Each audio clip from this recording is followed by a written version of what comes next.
অনেক দিনের করে নিল সুন্দর সুন্দর বানানো, মানে ভগবানই দিয়েছে, বনবদ্ধ ভগবান দিয়েছে, কত সুন্দর।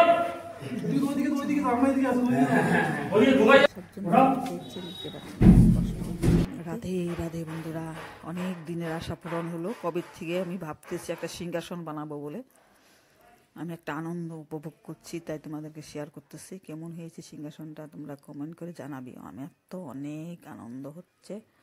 আমি একটা ঠাকুরের দেওয়াই, আমার তো কিচ্ছুই নেই, ওনারই জিনিস। এই দেখো মিস্ত্রি লাগানো হয়ে গেছে, এই মিস্ত্রিটা বানিয়েছে জটেশ্বরের মিস্ত্রি।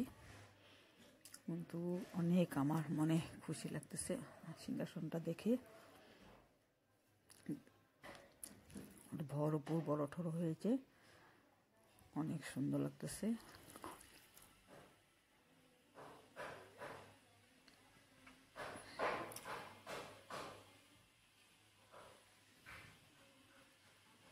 দুইটা মিস্ত্রি বানিয়েছে সিংহাসনটা জটেশ্বরের।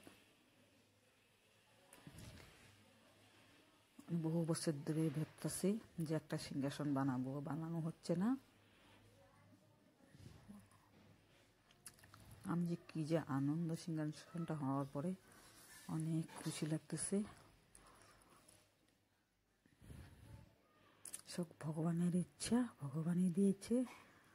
তাই এই দাদা বানিয়েছে।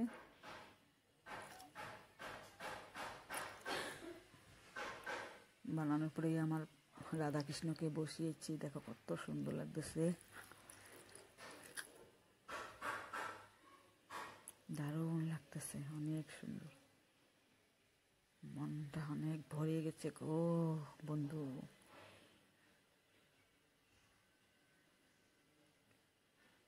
আরো সাজাবো, মাত্র বানিয়েছে, কিছু কিছু লাগাবো ভিতরে। রাধাকৃষ্ণ অনেক খুশি, দেখতে লাগতেছে, হাসতেছে। কার কেমন লেগেছে আমাদের সিংহাসনটা কমেন্ট করে জানাবে। রাধে রাধে, কৃষ্ণ করুণা।